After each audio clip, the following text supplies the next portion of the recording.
What's up, bookworms? Welcome to episode 136 of the Cantina Book Club podcast, where readers can find interviews with authors of all genres. I'm Megan, your Cantina Queen, here to bring you insights from the authors themselves. Each week features a Cantina conversation with an author. Sometimes they're return guests, and sometimes it's someone new. Please be sure to hit that subscribe button so that you never miss out on an episode, and feel free to browse through existing episodes so that you can catch a previous interview about a book that you finished. Today's episode features a chat with Thomas Cullen. We're talking about his book, Charlie Man. That book is available now. This book, to me, I hope you're following Cantina Book Club on social media, but this book put me in a hangover. I expect to respond this hard, and to a point where it bothered me for days. I felt it in my body. It bothered me for days, and I had a bone to pick with Thomas, and pick it I did. But he took it in stride. I explained to him the emotions I was feeling and even how angry I got and how much his book messed me up. And of course, it was meant as a compliment, and he took it as such. But it was really interesting and fun to learn about his background as a federal judge and bringing this project to life. It's just a heads up that some spoilers do pop up in these conversations, but the episode is more enjoyable if you've read the book anyway. So if you don't know why I am saying that his main character, Charlie, is a better person than I am, then hit pause, add this episode to your list, and go pick up a copy of Charlie Man. This interview will be here when you're ready. Just a heads up that I often use adult language to express my feelings towards these authors and their work, whether the characters need to get their shit together or I am saying a what the fuck to Thomas for making me feel things. Just please be mindful around listening ears. Books coming out this week, April 28th. Dear Mother by Rhea Fry. That book was an amazing thriller, multiple twists, just a great storytelling experience. And I had the opportunity to interview Rhea about the book, and that episode will be coming up very, very soon. So please keep on the lookout. And if there's any type of domestic thriller, psychological thriller that has really stuck with me lately so far this year, it's going to be Dear Mother. So I highly recommend that you read the book and then check out the episode, the interview with Rhea, when you're finished with that. And without further ado, get ready, grab your favorite drink. Here is Thomas Cullen. Today we've got Thomas Cullen. We're talking about his book, Charlie Man. That book is available now. Thomas, I have a bone to pick with you. Your book made me feel a lot of things, and I'm like, I didn't expect it, and it took me a minute to like let it marinate. And the fact, like, what business do you have making this a young adult? What business do you have packing so much of a punch into not a lot of pages? So I'm excited to do a little bit deeper today. Great, Megan, it's a pleasure to be with you, and I'll take that as a compliment right out of the gate. So I'm gonna give you a little background, like straight up. I finished this in like a day, 2 days maybe. I mean, I have a job, I have a family, like a husband and kids, and it was really funny. So I was finishing this book around the time with the kids' bedtime, and so I was like really like deep in the emotional like investment into it, and then I had it's a whole thing because my kids are 5 and 8. They're both boys and they don't listen to a fucking thing. You could swear on this, by the way. So they like don't like it. It's a whole thing. I have to repeat myself. My husband and I have to repeat ourselves getting them to bed. So it's a whole situation. And I was not in the emotional headspace after finishing your book to put my kids to bed. And then if my husband was trying to talk to me about it, I was like, I'm sorry. I know you don't think this is that serious, but this book fucked me up. And then you asked me to put we had to put the kids to bed. So this is why I was like useless. And then he was like, he was seeing me, like he saw, it was a point where he was like, are you okay? I'm like, no. And then I had to tell him, he's like, okay, you got to tell me about this book. Even if you don't want to talk, even if you're still marinating right now, you got to talk about this book. And I was like, okay. So I described the book to him and the points that like pissed me off and where I guess like had the most emotional impact for me. And he was like, why are you so angry? And I was like, I don't fucking know. Like, so I will preface that with this and like whatever video clips I share, and we could be spoiler free or spoiler friendly. I feel like these interviews are maybe a little bit more enjoyable if people have read the book anyway. But what I will follow your guide, follow your vibe of to how you want to talk about your book. It debut, it's very exciting. Sure. So with that being said, could you please provide like a summary wrap up of Charlie Man for people to Yes. pay attention? So it's a coming of age novel that's set in a unique place, Richmond, Virginia, which is when I grew up, and that's where I grew up, was a relatively small, sleepy southern town, but also set in a unique time. That is the early to mid 1990s. With that setting and that backdrop, it tells the story of a young man who's entering his senior year of high school. And he encounters throughout that year a number of challenges and difficulties that I think are timeless, right? Whether we're talking about the mid 1990s or 2026 or the 1950s, right? So we're talking about first love, the difficulties inherent in close friendships, how stressful thinking about getting admitted into college can be, helping a loved one with an addiction issue, suffering loss, but also allowing yourself to be vulnerable and to rely on people in your life to help lift you up and provide you with guidance and support. So it's interesting.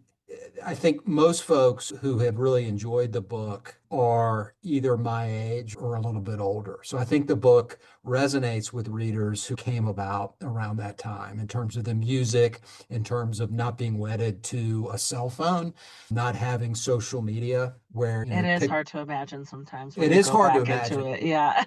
But in my mind, there's a lot of nostalgia for the living in that kind of pre-internet era and a lot more word of mouth and normal socialization than I think may.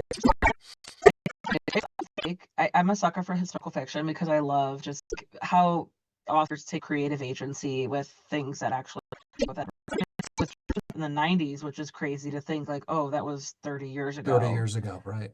And I'm like, I don't care. I'm not worried about sharing my age. I was born in the late 80s.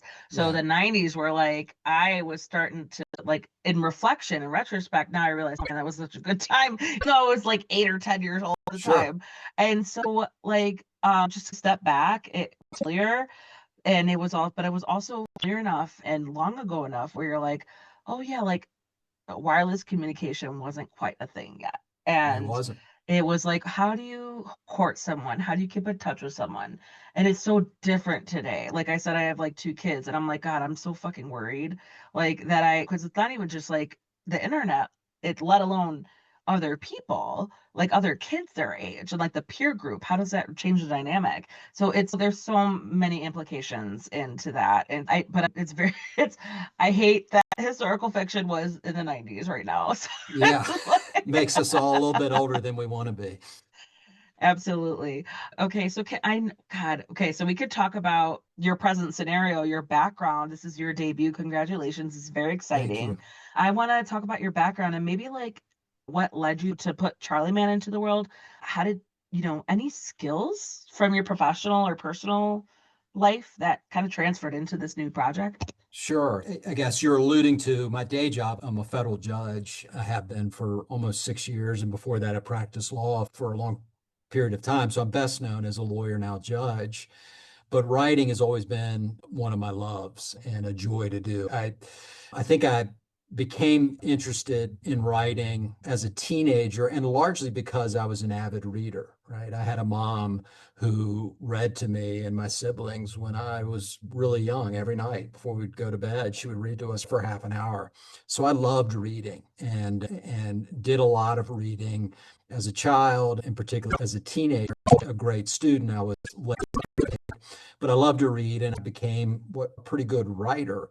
As I progressed through life in college, I wrote for a school newspaper, and then even as a practicing lawyer, I would regularly write op-eds and essays on various topics, usually related to the law enforcement things that I was doing in my day job. And when I became a judge, in 2020, ethically, I could no longer write those kind of pieces, like expressing views about Mm, politics and those sorts of things.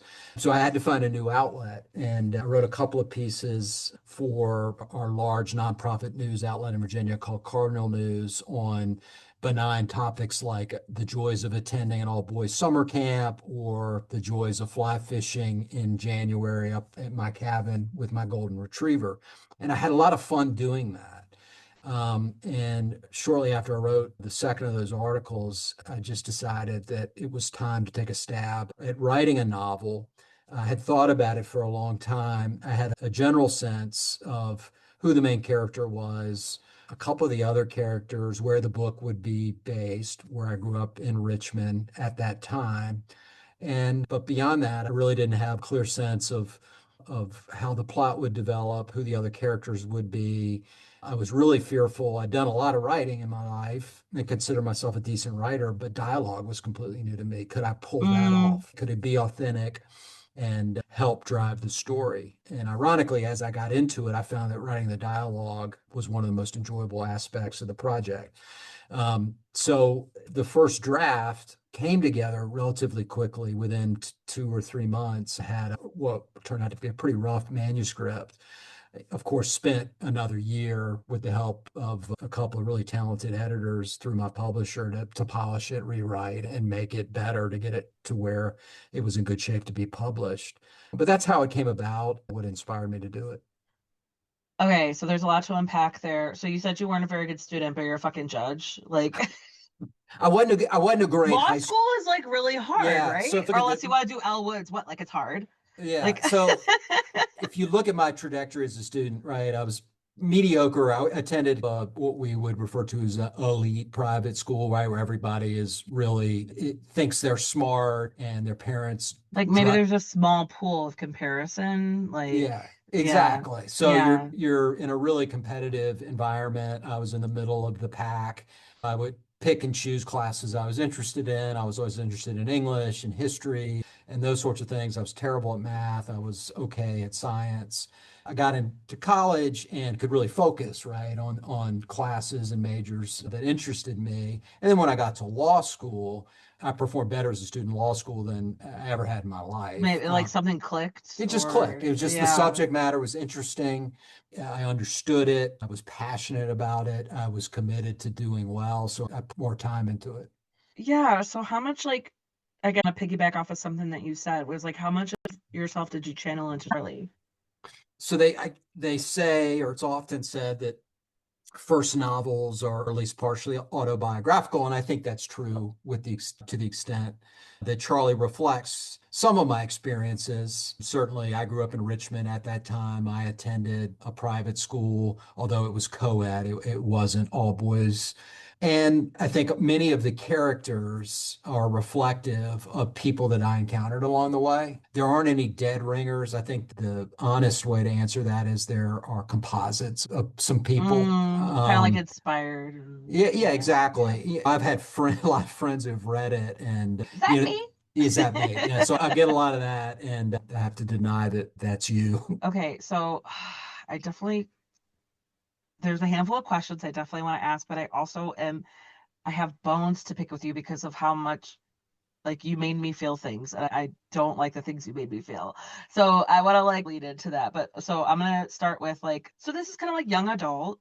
I don't know what business you have making this type of story, the serious story, young adult, coming of age. But So start with that. I think what looking kind of back, draws you to it? Like, yeah, yeah, what spurred that yeah, on? I think you really an important point, which is it may be mischaracterized or miscategorized as young adult, right? True, it does. The main characters are about 18 years old, but I think ironically, this book, from the feedback I've gotten and doing these interviews and the like, resonates more with folks who are older, that are your age or my age, or even older than that. I know of a lot of young people who have read it and have enjoyed it.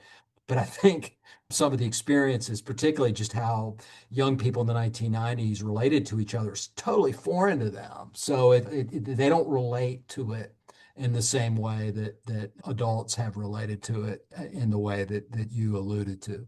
Mm, yeah. Yeah. I'm trying to be selective about like how I get into it because otherwise if I just let if I just let it go, I'm just gonna let you know how pissed I am. Like at some of your Yeah. choices. It was like such, but I would get it. It was so funny because I was talking to my husband. I was like, yeah, and I gotta talk to him on Friday or tomorrow because we were like trying to figure out schedule. And then he was like, he's just gonna appreciate how much of an effect he had on you. Like, you're right. I know. Because Charlie goes through it. You put him through it. A Yeah. lot of hardships, and not just through the flashbacks, but like what he's currently going through in the 8 months or like whatever is a senior school year.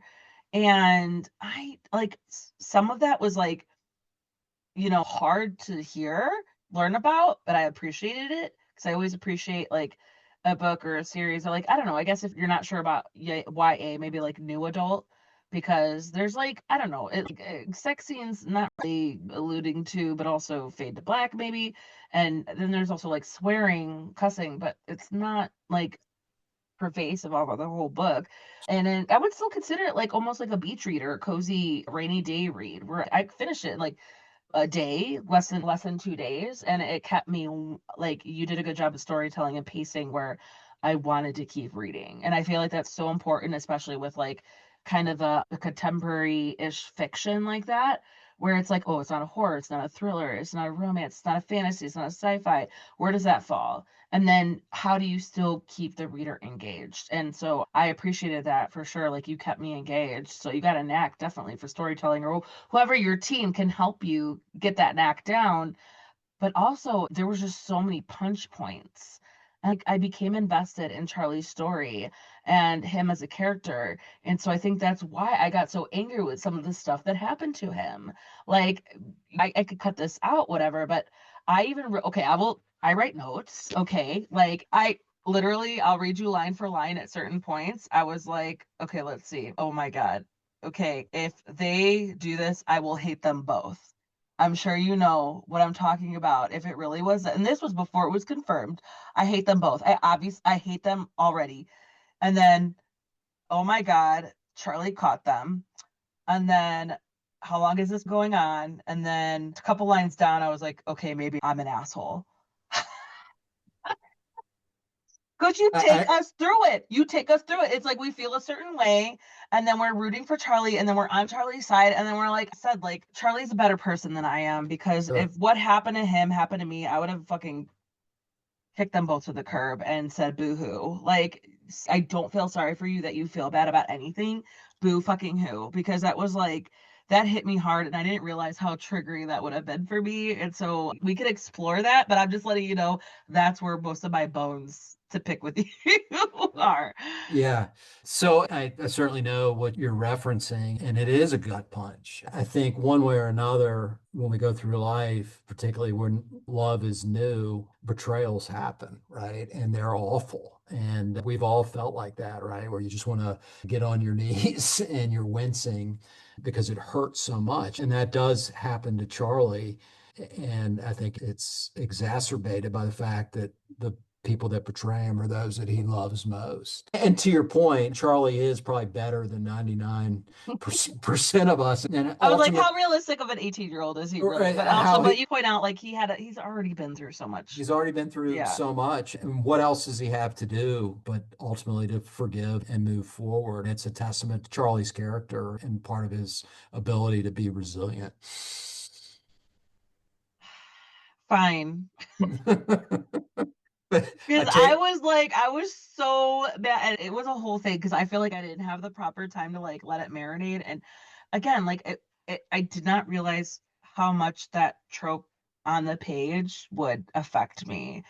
And and then how he handled it. Like he was very mature. He grew up and he handled it very logically. He was like going back to previous experiences where he was like, let me see, last time I felt like this, even the fraction of this. And he saw how he himself, in his own words, overcame it and pulled him like the coping mechanisms and his thoughts. And to me, that was like so impactful and so special because I think with a lot of like mental health representation, it's you went you went that extra like little chunk where he had the resources and he was prepared for it, but then also like he relapsed and he needed to fall back on it. And I feel like that's so important, especially as a teen, like or YA or new adult, where it's like, yeah, I understand. Like I felt it with him. Right. Like when he was like as the dread, and then when he was in his episode.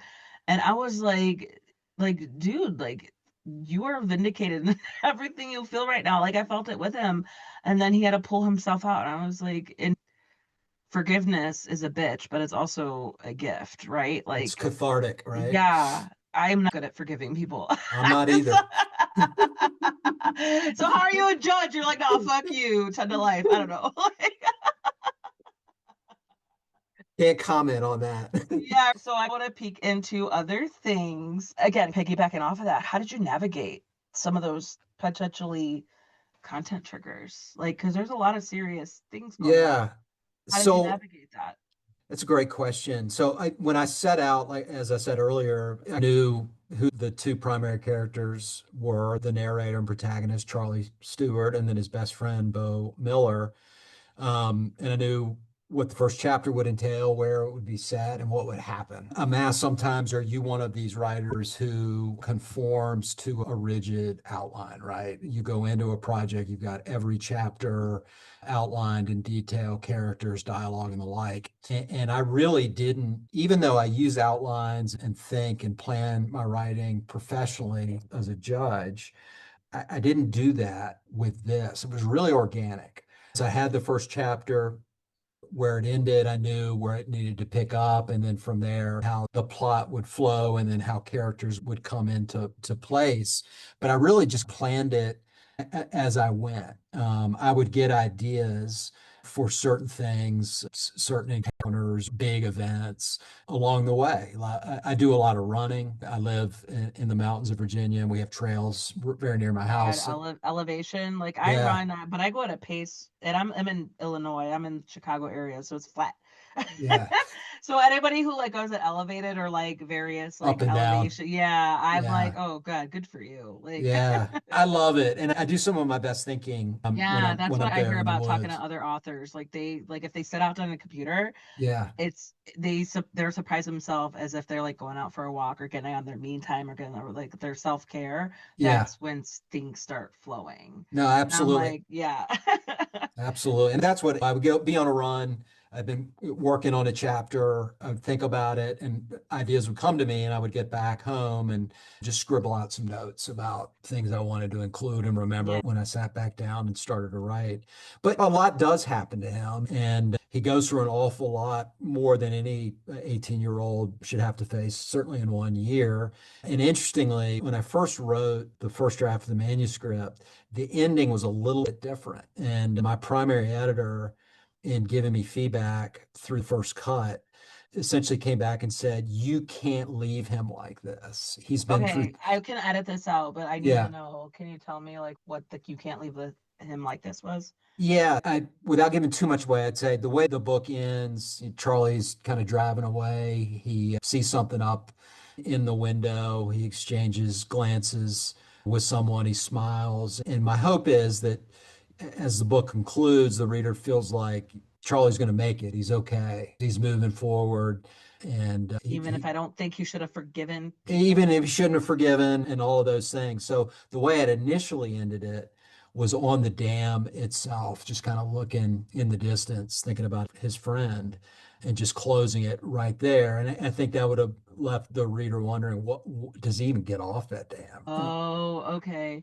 Oh, Um, how amazing is that? yeah. Like So just adding an extra paragraph or something. Like, yeah, just get yeah. him off the dam, get him back to shore, get him on his way. She was exactly right. So I wrote the ending, and that's the way it ends. So what were big lessons learned? Anything that stood out to you as like as a debut, as your first time doing this, something Yeah, like this? so I think the biggest takeaway is the industry itself, right? This was totally The flat. rude awakening. Yeah, you think I'm going to write this book and it's going to be good and I'm going to make a lot of money and I'm going to get one of the big six publishing houses to pick it up.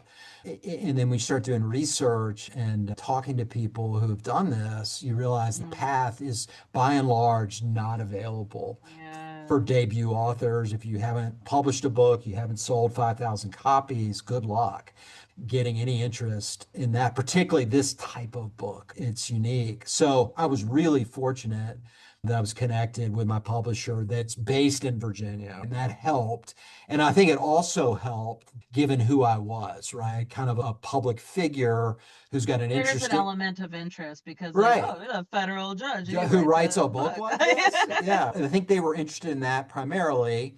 And the owner of that publishing house reached out early on, responded to my query, and said, I'd love to read it. And then we'll see if it's something we would be interested in. What was your reaction, like your feeling after getting that email? I'd love I to was hear. thrilled because I wasn't sure at that point. I was about halfway through, and but I knew that I could get it done in relatively short order, and I was ready to try to get it to a publisher.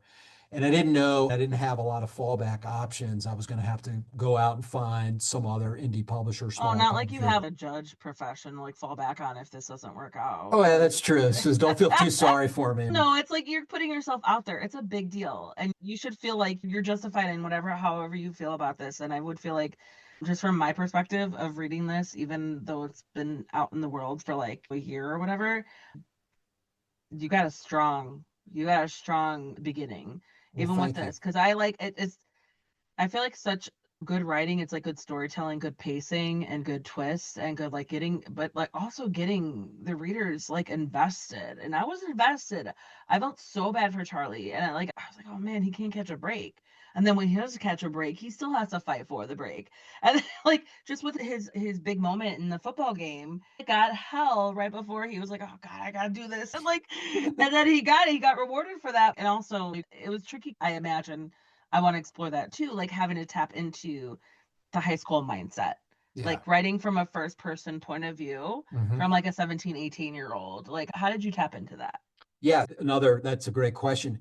If I had set out to write a book set, say, circa 2020, I couldn't have pulled that off because I'm so far removed, even though I have two teenage children, from that world and how they communicate with each other, popular culture, currently music, all the myriad ways they use social media. I couldn't have pulled that off. It wouldn't have been authentic. It just wouldn't have worked. So I had to draw on a deep well of personal experiences and really reflect and reminisce about how I would engage with people and how our conversations would have gone and some of the smart ass remarks and that we would have used, the music we liked, and just all the things that were real to me that I lived, that fortunately I had a pretty good memory of, and just write it based on that font of knowledge versus trying to pull off portraying teenagers in the modern world. So, how old are your kids, if you don't mind me asking? Yeah, they're 17 and 15. So, did they know if you were pitching or you were doing like a focus group? Like, did they catch on to you, or did they know that you wrote a book and did they read it? Yeah, they both read it, and they both, unless they're lying, they both liked it. I know my son really enjoyed it because he cried. He cried Oh my at the God, end. Yeah, okay. I so feel like that would like win. yeah, They had so to I win. knew it was decent if I could make him cry. My daughter, who doesn't love to read, read it and she enjoyed it, but now she uses it as ammunition. Well, Dad, when he was a kid, did this and Oh that. no. Yeah, so So I have she was a to little more like, I'm gonna stick this in my back pocket. Like, exactly, and I have to, that's not Dad, and she's like, okay, whatever. because she sees your kids see their dad is like, oh my God, he's this respected judge and he has got Yeah, this career. And then they read your debut and it's like about like teenagers doing teenager to things. doing a lot of teenager things. Yeah, for sure. Oh my God, I love that, to be like a fly on the wall in like your conversations with your kids. Because mine are like 8 and 5. So I'm like, Yeah, oh God, like I was not an innocent like teenager at all. Like it's really right. funny because like my husband is like the exact opposite of me. He was an Straight laced. Eagle Yeah, Scout. He made it right. to Eagle Scout. And so he like the first time he did anything like remotely scandalous, I'm talking like, or drinking or like being in a relationship or like trying weed for the first time, it was because of me. And because we met like junior, senior year, we went to different colleges. And so we were like Okay. met junior, senior year of college. And I was a delinquent. I was been doing that stuff since high school. And then I guess I'm like glad that he felt safe enough with me to be like, okay. And it was really like, okay, we're on winter break. You don't have to worry about anything if you want to try it now. Like there's certain things, but he also was like went to school in Chicago. So like, or went to college in Chicago. So it's not like I was the first introduction to anything like experimental. Sure. But it was just like the first time that he actually did it. No, it was like, so that being said, I'm like, oh God, we have kids now. I got a third grader and one who's finishing up preschool. And I'm like, oh God, in like 10 to 15 years, I'm gonna be dealing with like a lot probably sooner. And I only have Sooner than you think. I And only have boys and boys are gross. but boys And may be I'm like, easier. Boys may be that's what easier. I've heard. That's what Yeah. I've heard. Yeah. And it's just like, because even then, it's like my oldest one, he will wear the same outfit like 3 days in a row. I'm like, you cannot do that. Like, switch your pants, switch your shirt. He's like, they're still clean. I'm like, I don't care. Your classmates and your teacher will think that we aren't taking care of you because you're wearing the same clothes 4 days in a row. Like, I'm Yeah. not gonna like trust me, I get your logic, but like we can't do that. Like outside appearances, like come Yeah. Think on. about others, right? No, I that's so funny. I think it's so interesting, like especially someone in your profession where you've already been through like a chunk of parenthood. Because even like 10 years from now and your kids are like 30, like you're still a parent. They're still your kids. Absolutely. And yeah, and it's like when you go through stages, you're getting older, and it's like adults our age, like we could still like venture off and doing things. And it's so funny to see like, wait, but I have kids, like, because my parent, like, that's what I was rescheduling things with you because I was like, okay, like, I could still do this, but my kids are going to be by themselves. I could put on a movie, I could give them snacks, but they will still come down here to tell me the Right. least serious thing. Yeah. Like they will come down and they'll be like, "Hey mom, so I broke the lid off of the garbage can, but I fixed it." I'm Right. like, "Did you need to tell me this right now?" No. Okay, thank you. Go back upstairs. Like that is literally a conversation that has happened in the middle of an interview. And it's like, "Hey, can you make sure that grandma and grandpa won't forget about me when they pick me up?" I was like, I texted them an hour ago. Like, yes, they will not forget about it's just like this least serious thing, but I don't know if they think like, oh no, I need to tell her this right now, or they're like, oh, I'm gonna go see what she's doing. I'm gonna go talk to her. Like, Absolutely. and no, I totally said, but that it's hilarious. It's like And one day we'll miss it, right? exactly, because Cherish they're it. still. I guess like because I have two boys, like they're like mama's boys, and That's I'm like. It's funny to see like all of it. oh, The big absolutely. picture. It's funny to see all of it. Okay, so let's see here. I'm gonna throw this at you. Okay. Are you ready? Yeah. What were the most challenging parts to write? What were the most enjoyable parts to write? I think the most challenging part to write was when Charlie, after that really traumatic episode that we were talking about a little while ago, how that kind of triggers, to use your term, a relapse, and he's really struggling. And it's a precarious time given the kind of his underlying depression. To work through that and do it in an authentic way, um, based maybe partially on personal experience. That takes a lot out of a writer to have to unpack all You the gotta get into it. you got to get into it. So that was hard. I think the most fun for me, I would say, most enjoyable chapters were the convocation assembly at the beginning of the year with the headmaster and the football game. It was fun to write about that. I was not a great football player. I was a runt. I was too skinny, but I played until I was about 16, and I was never any good at it. And it was cool to write about a game, drawing on some of my experiences, watching my teammates play well, and then having Charlie play a starring role at the end that I never got to do. I love that. I love that because yeah, Charlie was like, "Oh fuck, I gotta go." Yeah, I got to do this, and he didn't want to. I love that you were like able to like maybe vicariously like push that into it. Like, well, Yeah, if this was placed like this, I would have done that. Like, yeah. I I love would have that. liked to have done that, right? Yeah. Yeah, Okay, again, another thing I didn't know about you. Your kids know about you that you played high school football. I did until I was 16. So I played through JV. I didn't play varsity. You know what you're about. Yeah, so I was a good runner, and so I decided I was small and skinny, but I was pretty fast. So I So made that. did you end up going track then or I going did. running? I ran Yeah. track, and I ended up running track in college. So I love track. Yeah, I didn't have track, but I got into running like probably quite a few years after finishing my undergrad. I ran the Chicago Marathon twice, I've run it and once. Great marathon. the most So flat flat. route. Yeah. Yeah. And I remember like doing it once, and then I was like, I signed up for it again, and then I got pregnant, and I was Yeah. like, can I like cancel my entry? And they were like, no, we'll defer it. Congratulations. Like, Yeah. I was like, okay, then you want me to run it postpartum?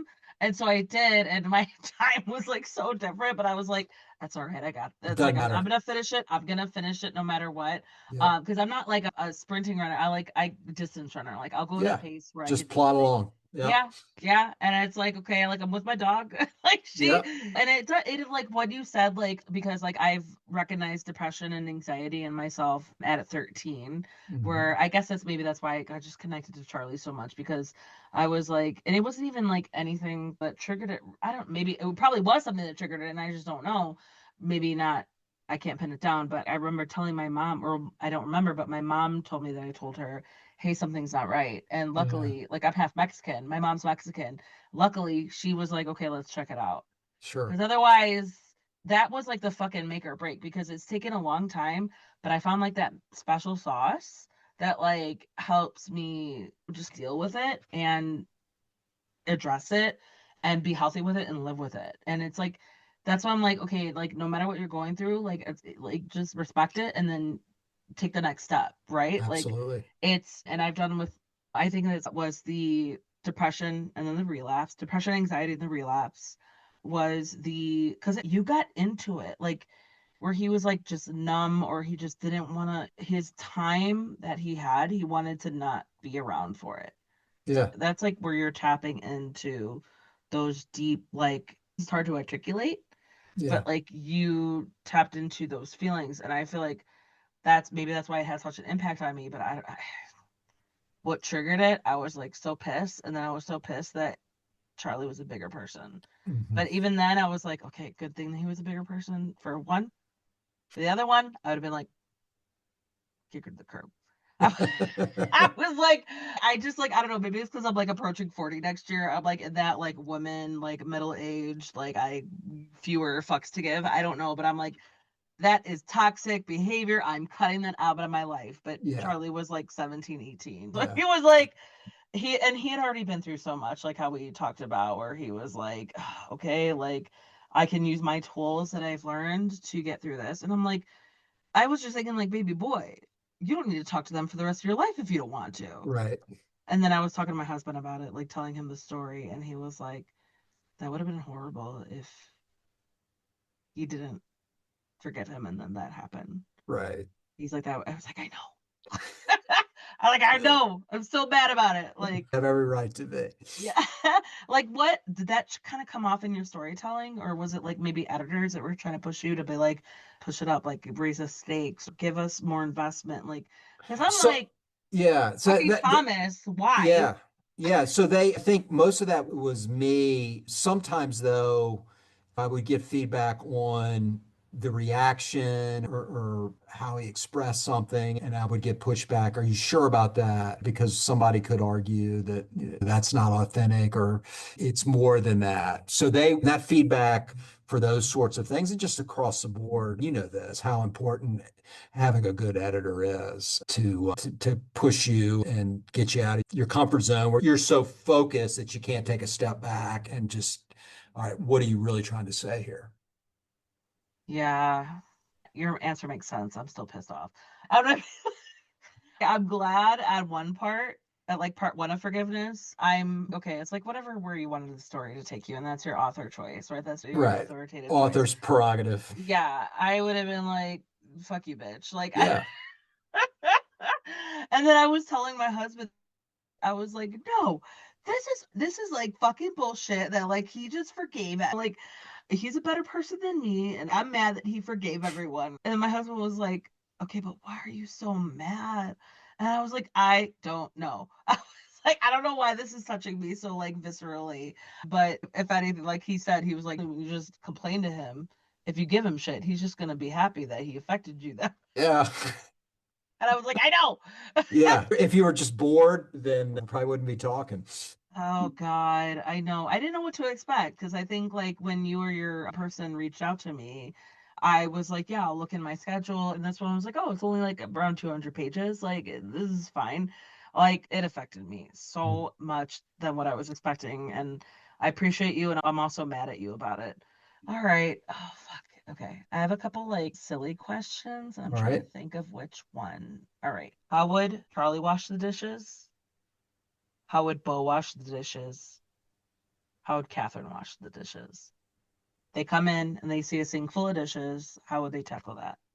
Charlie would wash the dishes with aplomb. He would do it joyfully. He would dry them. He would put them back in the cabinets. Bo wouldn't wash the dishes. Um, he's probably never washed dishes in his life. And Katie's pretty dutiful. Oh no, I And meant Catherine, not Katie. I'm still not forgiving of her. I meant the older sister, Catherine. oh, probably not as well as her brother. She's busy, and So Charlie's the all-star of perfect son. yeah, he takes care of his mom, so he runs the house. So I have Maybe that's why I felt for him also so much because it's like if anything happened to my husband, I got two sons, and I'm like, oh my God, because I'm already feeling like the mama's boy. sure, Like, I think I felt for his mom too. I yeah, totally felt for her. I like because the way he described it, like his story, like, oh, Charlie, like they all got used to his father stepping away yeah, from a very successful thing, and then they were enjoying themselves, and then all of a sudden something like yeah, short straw. I don't know, you know what I mean? Like I don't know, yeah, like short straw, yeah. and Life, then yeah, and then she's gotta. I feel like that's like a lingering possibility, but then not a whole lot of people experience that. yeah, And I felt yeah, for her so bad where she's just like, I'm just gonna drink and smoke. I felt for her. I didn't think like, oh my God, you're horrible. I was like, no, like yeah. Because I she's a felt strong person, right? I mean, she's yeah, this smart lady, established, great athlete, was a great student, great yeah. mom, and her world is rocked, and it takes a lot to come back from that. Why did you do that to everybody? Again, do you make people mad like you? I'm saying like I could ask you that about like almost anything that happens to Charlie. Like, why'd you do that to him? Why'd you do that to him? Okay, so what three items would Charlie bring to a desert island? A book, his boombox, and a favorite mixtape. Oh my God, the mixtape. That's another Mixtapes are thing. key. That's Yeah. another thing that you made me fucking connect to him, and I'm like so pissed that you made me connect to him like that. Okay, so what do you hope readers get out of Charlie Man? Yeah. So I hope they relate to the character and being 18 years old and struggling with life. And but I also hope that they are inspired and encouraged by Charlie and that he takes challenges in stride. He's resilient. He's willing to be vulnerable and rely on other people, seek their advice and their counsel. Um, and at the end of the day, he holds his head up and he moves forward. He's resilient and he's got a wry wit and sense of humor. And I hope the reader feels good about Charlie and is confident that at the end of the day, he's going to be okay and turn out pretty well. He's gonna be okay, and I don't know why. That's why I said like I could felt connected to him like with him on his journey, and you made me invested in him, and so that I think that's why I had such a strong reaction when things happened to him, and like how he was so mature about it. Like good for you for making your character forgive and grow, because if that happened, that would not have happened in a few months. That would have been like 2 years, and I was like, okay, maybe I'm ready to talk to them again. Yeah. But then, like, that's what I was telling my husband about it because sometimes, like, he knows what I do, and he'll see me like reading a book, and I'm like clearly disturbed. I'm clearly like, I need a minute. And he was like, okay, but like, I get it. He was like, oh, it's fiction. It's not real. No, it's not real. It's fake. And I'm like, you're not telling me anything new. It's like, I Thanks was, for your help. yeah. And then he was like, I haven't seen you like this in a long time, where it's like he could see me visibly like shaken and pissed off and like just staring. Like, because we have like our shows that we watch. And so we're like, okay, you ready to watch our shows? And I was just sitting there like, I lied. I said I was ready, and I don't know if I can pay attention to this right now. I physically felt that. Yeah. I was calling it, and then I physically felt it, and I was like, my heart broke. Like I felt like my chest was like handling it, and it was that doesn't happen a lot. And so I was like, fuck you, Thomas. I was like, what the fuck? And then he had his moment, and then he did his thing, and then he was like moving on. Maybe it's because I'm like, I don't know if it's because I'm like a sensitive subject for me, or if it's because I'm like in my late 30s and I'm like, no, I don't have any room for this nonsense. Like, Charlie, let them go. But then you made it so like I told my husband, like, he was into it even though he didn't read it. Yeah, he didn't read it. I was like, honey, I don't think you understand. Like, I don't know why I'm so invested. I was shook. I don't think you understand. So, like, again, the choices that you made in your storytelling were very good, but also, like, it pissed me off. So, like we said earlier, there's like kind of sensitive topics, and you have like a very lucrative career. What do you do to like take care of yourself? What do you do for self-care? Yeah, so it's not lucrative. I'm a public servant. Okay, I will edit that out. You didn't need to say that, Thomas. That, Like, but it's rewarding. I'm extremely fortunate to have the day job that I do, and I love it. In terms of self-care, as I said, I'm an avid runner. I try to exercise every day. I read for pleasure all the time, totally unrelated to the law. I spend time with my family whenever I can, and I love to go up to the mountains in Western Virginia and fly fish for trout. So that's what I do. there was a fly fishing came from, there's Yeah, running came from, there was yeah, the undistinguished athletic performance yeah, came from. yeah, Oh, it's so fun. I love that. I love that. Yeah, it was like another way to like feed in what you know. exactly. Because otherwise, if you did like some research, I've talked to authors who are like, they did 4 hours of research for something that was 2 sentences. Yeah.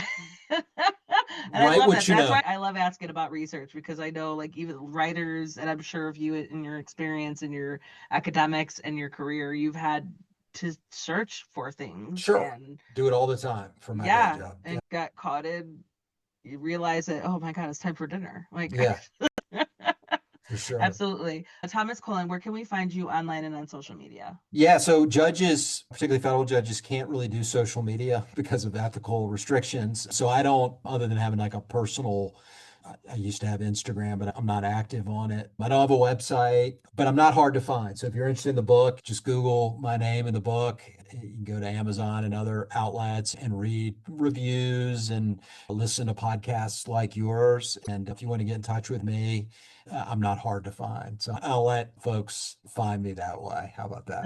Give them a little adventure on Yeah. top of the emotional roller coaster you put them Yeah. on. Okay, Thomas Cullen, Charlie Man, that book is available now. I recommend this to anybody who's ready for a wild ride, first person POV of young adult, new adult, coming of age. Our poor person, our poor Charlie Man, Thomas puts him through it, so just be prepared for that.